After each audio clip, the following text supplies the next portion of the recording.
Hi, everyone. Welcome to Hooked on Hauntings Radio. I am Sandy Wells, and my husband, my co-host, is Russ Wells. Shut up! Yeah, we haven't been on the air probably in about 2 years. So that's right, baby. We're back as usual. Things screw up right out the gate. There you go. Of course, yeah.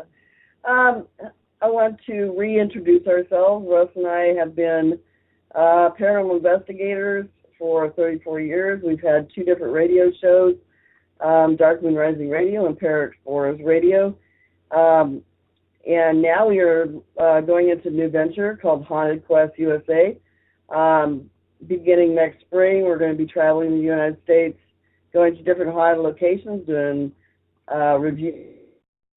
We've already done 2, 3. Well, actually 4. 4, yeah. Already. We did those last December, and so we're going to be heading out again next spring and doing our thing. And hopefully you guys will keep up with us at our website at www.hqusa-hauntedreviews.weebly.com.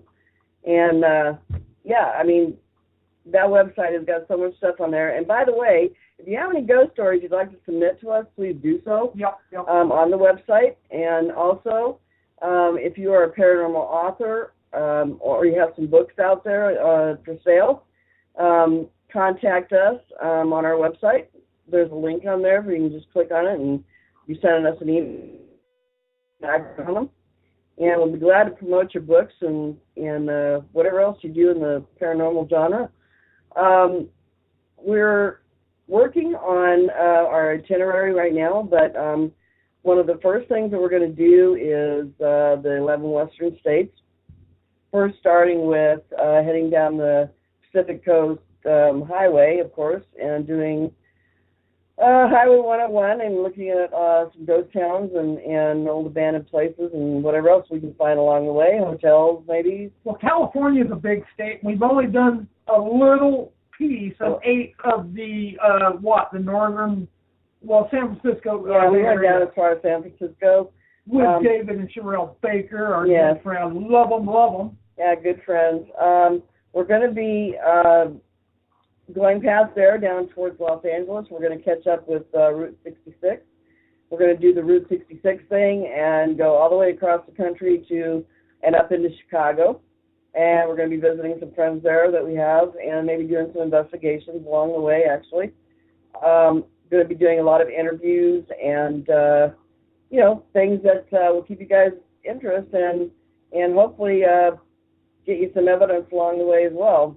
So what we're going to do now is Russ and I were on a radio show on Saturday, which was Beyond the Gay Radio. I had an interview for my newest book, Haunted, A True Story. If you guys want to check that out, it's on Amazon.com. Which I'm not shamelessly plugging the book, but it's a really good book. So is The Asylum. Actually, anything that's got her name on it is really good. And I'm not saying that just because I'm her husband. Well, yes. Okay, let's go on. Anyway, so they are really good books. Anyway, we were on the show, and we got into a discussion with David and Sherelle Baker, who are the hosts of the show, about residual haunting. Yeah. And Russ and I thought we'd, throw our expertise out there and maybe talk a little bit about that, because we had some interesting experiences not too long ago while sitting right here in our home in Concrete, Washington. And we were sitting here. It was kind of a foggy night outside. And I'm going to go ahead and turn this over to Russ. Why do you want to turn it over to me for? It was a foggy night. You're all right. It was just starting to get a little, as the evening progressed, darker and a little foggier.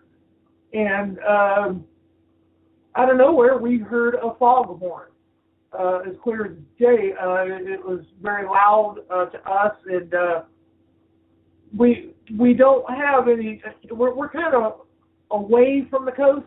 So we wouldn't hear that from any kind of boat or ferry or anything like that. We actually live in the foothills of the Cascade Mountains. Right. So. But back in the day here in the Skagit Valley, the river was the main source of well, really, the industry, for the logging industry. They used to send the logs down the river, right? Mm-hmm. And they would use boats, and I'm sure that they would have these foghorns on there on foggy days for boats that would be going back up to get a load or whatever. They got to watch out for these guys. So there's one. See, now what you have to understand is that the logging industry does not use that means of transportation for logs anymore. They use trucks, obviously. There hasn't been an industry-type vessel on the Skagit River since the late 60s, would you say? Yeah, probably. Maybe the 60s, maybe the 50s. I'm not sure about that, but I know it's been a very long time. Just small boats. Yeah, now it's mostly just fishing and stuff. But then it was another night, and we were sitting here in the home as usual. We're kind of homebodies. But anyway, so all of a sudden we heard a train whistle. Well, the train, matter of fact, the tracks no longer run up here in this area. Now they used to, and we're approximately, a quarter mile from the old train tracks that are now a walking path. A walking path. Yeah. A very nice one. I got to say they did a nice job. But there ain't no train tracks there. There ain't a train that comes up here no more. No, and it was very obviously a train. Yeah. The closest train we have now is downriver of us, about 20 minutes away. And that's what, about 20-some miles, I think? At least. Yeah. Yeah. So, 20. Obviously, obviously, our first thought was it's a residual haunt. They're making an imprint. They made an imprint somewhere in time that caught these, like the foghorn going off or the steam whistle going off for the train. Yeah, really odd. Yeah. Really odd. And that happens a lot.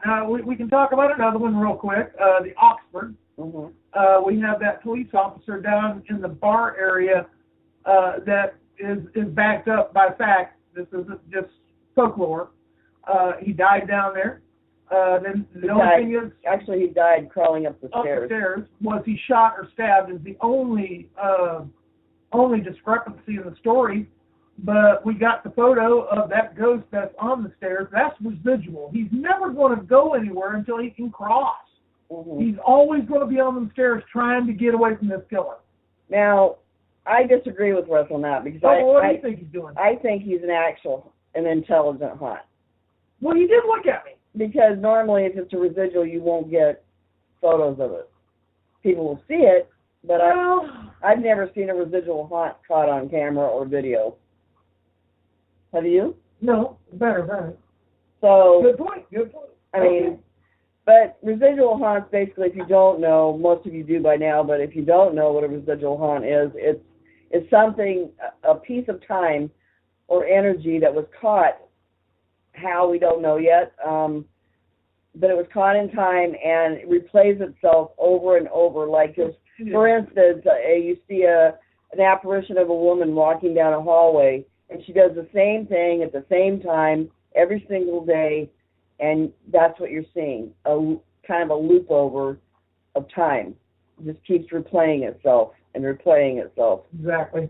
So, there you go. That's a residual haunt. Now, we've heard other things, too, when we did the old Montana prison years ago.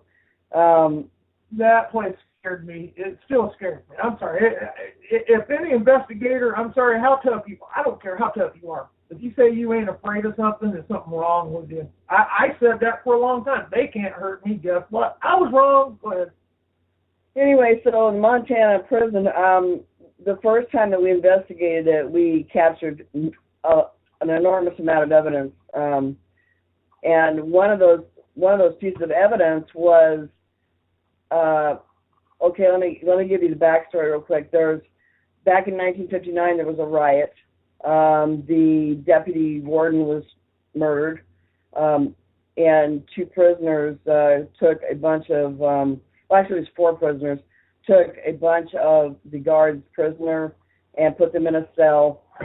And it kind of worked up until finally the National Guard was involved, and they were up. The prisoners had locked themselves or 3 of them had locked themselves in one of the towers. Yep. And the National Guard shot a bazooka. Yeah, a bazooka gun, or the shell anyway, hit the tower. But we caught that noise of that gun going off on radio. I don't know if it was can't remember if it was our voice recorders or whatever it was, but it was definitely the sound of a cannon-like gun going off. Yeah, yeah. And I don't know if any of you are familiar, but they're kind of like the old Laws rockets.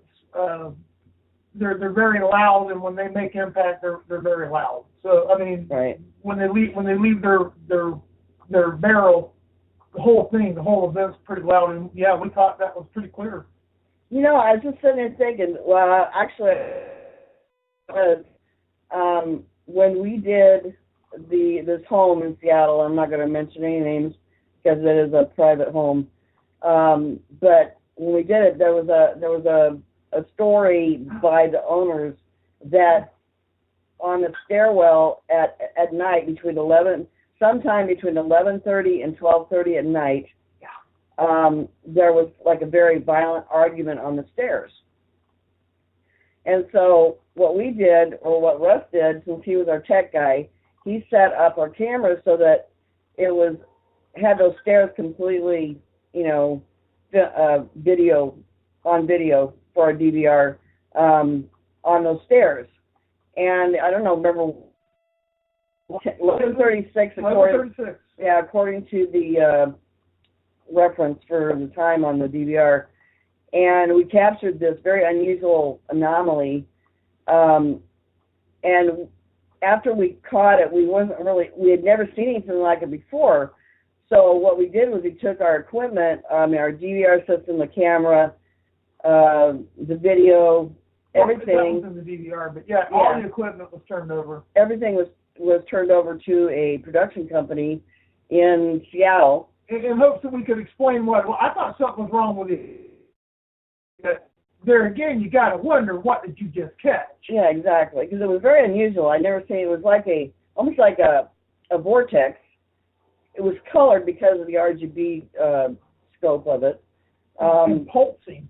And it was pulsing, and it like opened up, closed.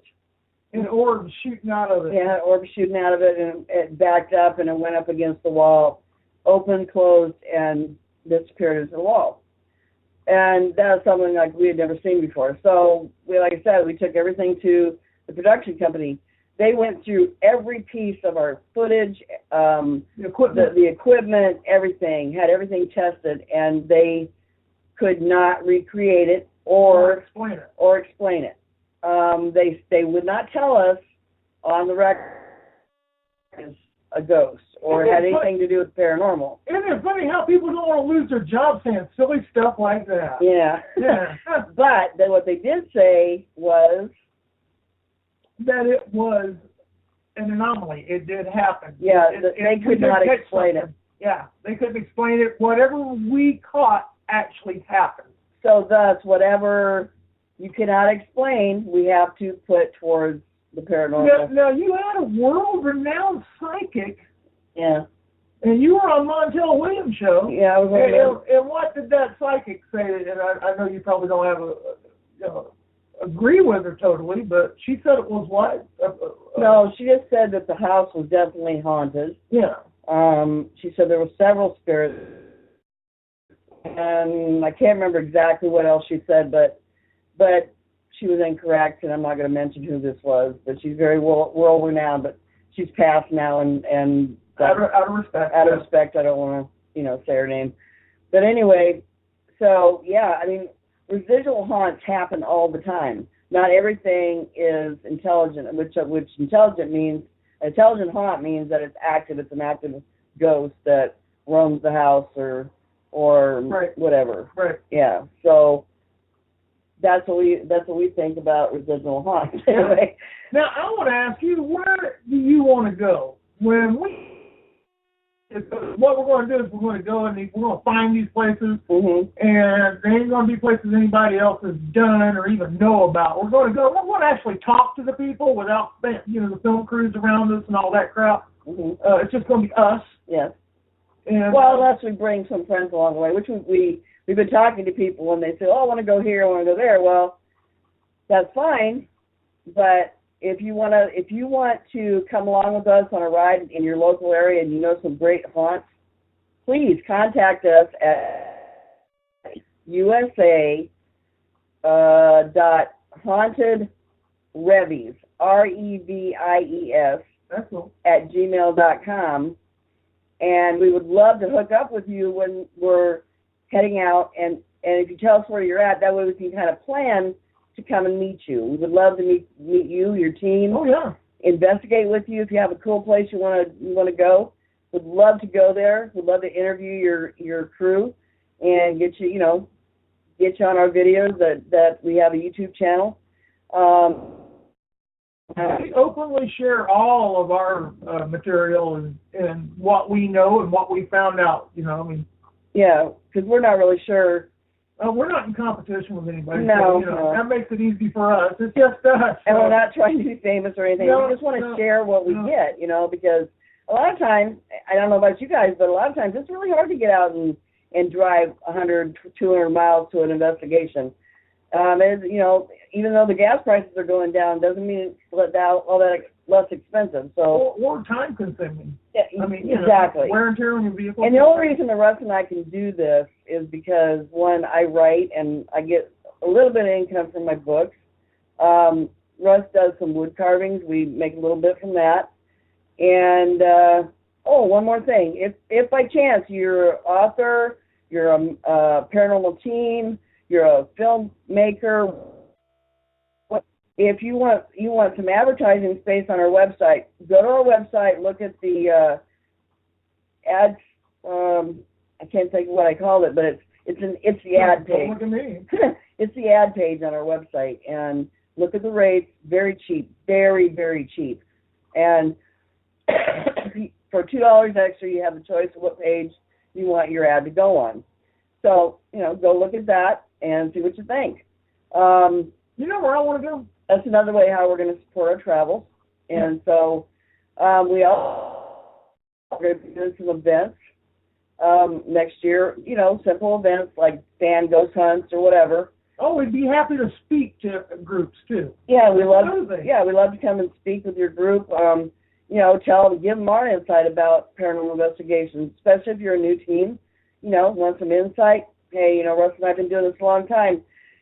We love it. This is our life basically. So people say expert. They flop that word around. We're not experts, but we know we have a lot of knowledge about it. We've been around the block a couple of times. We're knowledgeable. Let's put it that way. I don't think there is yet, and if there is, why hasn't he solved a lot of the issues that we're having? Yeah. Or come up with the answers. Exactly. We're all searching for the same answers, so that's why I think we all need to work together as teams or friends. Yes. And just do this and have fun doing it. Because when it stops being fun, when it starts being competitive, then it's no longer worth it. Yes, you might get maybe 15 minutes of fame, but in the long run, so anyway, we would love to promote you regardless. I don't care what you do, as long as it's in the paranormal genre. If you're a UFO researcher, Bigfoot researcher, cryptids in general, we would love to do that too. We're trying to kind of break into all the fields. Oh, hear me, my children, I believe. Yeah, I believe in all those things. Yep. Matter of fact, I have a blog that I write. It's mediumsjwells.blogs. I think it's blogspot.com or something. Anyway, I just wrote a blog last night about Santa Claus. Now, a lot of people are going to think I'm crazy, but go on, tell it. If you start thinking about what Santa Claus can do, he can disappear. People don't see him. That's why most adults don't believe him. Children still believe in him. Who knows? Maybe they see him. I don't know that. But I do know that if you think about all the things that paranormal investigators believe as theory that to be true, Well, I was thinking about that as I was coming back from seeing a friend of mine. I was right down the road, and I went, the spirit of Christmas. Now, okay, Christmas was connected to St. Nicholas, right? Yeah. Okay, so if we're talking about the spirit of that gentleman, well, isn't that a ghost? Yeah, he would still be giving gifts like Santa Claus supposedly does. That's a wonderful idea. That's beautiful. Yeah, and it's a real cool little simple thought, Yeah. And I also thought, well, he can either be a ghost or maybe he's an angel, some form of angel. Because if you notice, a lot of pictures are depicted with Santa Claus with angels. And I think that has to do with the reference of St. Nicholas, which means he would be connected to God. Well, the white, purity. Yeah. Good. Yeah. Yeah. I think. So, that white mean? I don't know. Go check it out if you want. It's a cool little... what else? Well, there is that one question I've been trying to figure out for a while now. What's that? Well, why in the world is a dragonfly called a dragonfly? It doesn't look like a dragon. The only thing it can do is fly. I don't understand these things. Maybe because it flies, and dragons supposedly flew. Have you seen those things? They're not. They look like a helicopter. They don't look like a dragon. I don't get it. No, I don't. But anyway, that's the kind of thing that makes me go home. Yeah.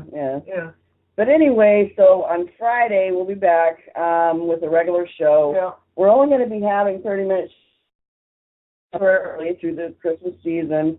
We hope by the beginning of January to open up to 1 to 2 hour shows and have guests and all that stuff like we used to. Right. This is training wheels. But we wanted to get back on the air, start talking about Haunted Quest USA, get it out there, get the word out there that we're gonna, maybe someday we'll be in your local area, and we would love to hook up with you guys and just hang out and have a good time. I want to go to the Alamo.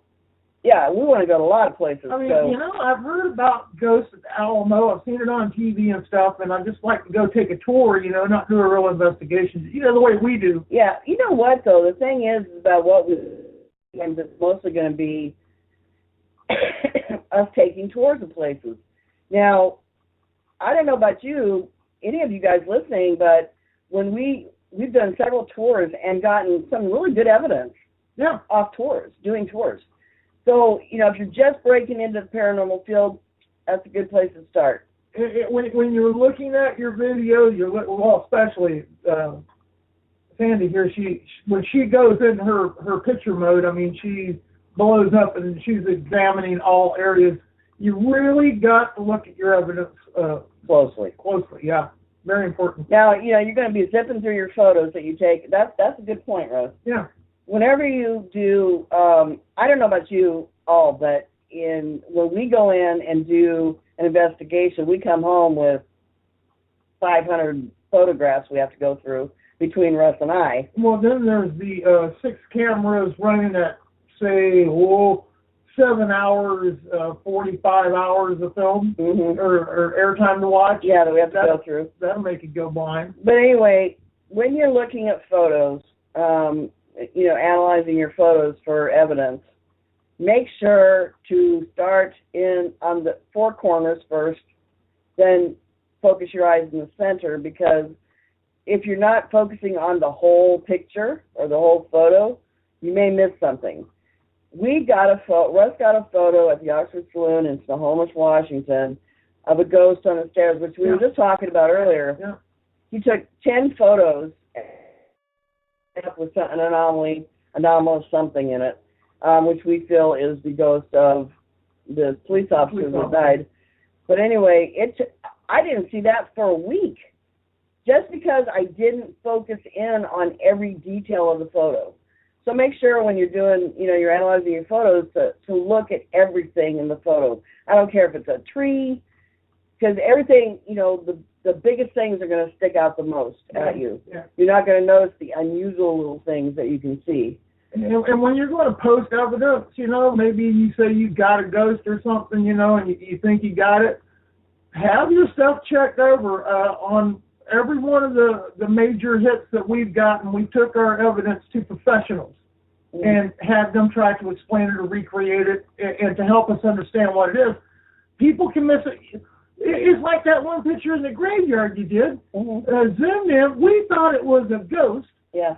And once we realized what the picture was and you back out, it was a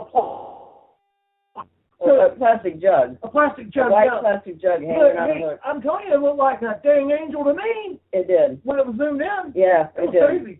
We were like, whoa, what is that, you know? See, misidentification can happen. Yes, it can. Yeah. So you want to take it to somebody outside your team that is neutral, independent.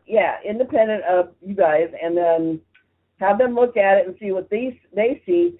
Sometimes they can put the photos on some kind of machine that they use and make sure that you're taking at least 2 or 3 photos of the same shot. Right. Because at least 2. That way you can see if anything changed. That's how we got 2 photos out of the 10 that Russ got that were different. One, he was looking up the stairs, the apparition, and he had turned his head to look at Russ. Yeah, that was crazy. So, yeah, there you go. I mean, that's how we do photos, and it's a good, solid way to make sure that you're not missing anything. And have other people look at it. If you see something, have someone else look at it. If they see it, it's more than likely something you're both seeing. And I know people going, well, Jesus cost a lot of money. Hey, it didn't cost us anything. No. So, yeah, you can find people that will look at stuff for you for free. Yep. They won't always admit that it's a ghost if you did get one. Well, they're curious. They want to know, too. They hit around that it's something that they can't explain. Yeah. Which is okay, too. Be open to criticism because you're going to get a lot. Yeah. And that's another reason. Another reason why you want to do all this, why go through all this trouble of making sure that you're seeing what you're seeing in a photo, that it's not just matrixing or what is it? I can't even pronounce that other word. Fidel or whatever that is. Anyway, there's so many big names for things now. I don't know. Right. It's pretty simple. Phenomenon. Yeah, phenomenon. Yeah. No, anyway. it's something else. But anyway, running out of time. I know, and you made me forget what I was going to say. See, you did. Well, that's the reason we work so dang good together. Yeah, whatever. But anyway, so next week, or next Friday, we're going to talk about something. I'm not sure what, but it'll definitely be about places that we're going to be visiting, I think. Gettysburg. Right, we might invite an author or two to come visit, visit the show and be on for a few minutes and tell you about their books, or maybe a paranormal investigator to give you some insight on what they're doing. Their friends could go in. Yeah, have just a little half-hour discussion, like sitting around a coffee table, drinking some coffee or tea. Yeah. Yeah. So, anyway, we are about out of time for this first show. I want to thank everybody who came and listened. Make sure to please go to our website at HQUSA haunted HAUNTED reviews REVIEWS .weebly WEEBLY.com. And I hope you guys got that. I messed it up. So you guys, anything you want to talk about, Russ, real quick before we no, I covered the dragonfly. Thanks. You leave me up to. There is one thing. What's up, Nick? I'm sure he'll be listening. Yeah. So anyway, we will see you guys on Friday, and thank you so much for coming and listening. And I promise that the shows will be a little bit more exciting to listen to us talk all the time. Anyway, take care. Be safe out there, and have a Merry Christmas if you don't listen to our show until after Christmas or before Christmas or whatever. Whatever. Anyway. Yeah. Good night. Good night.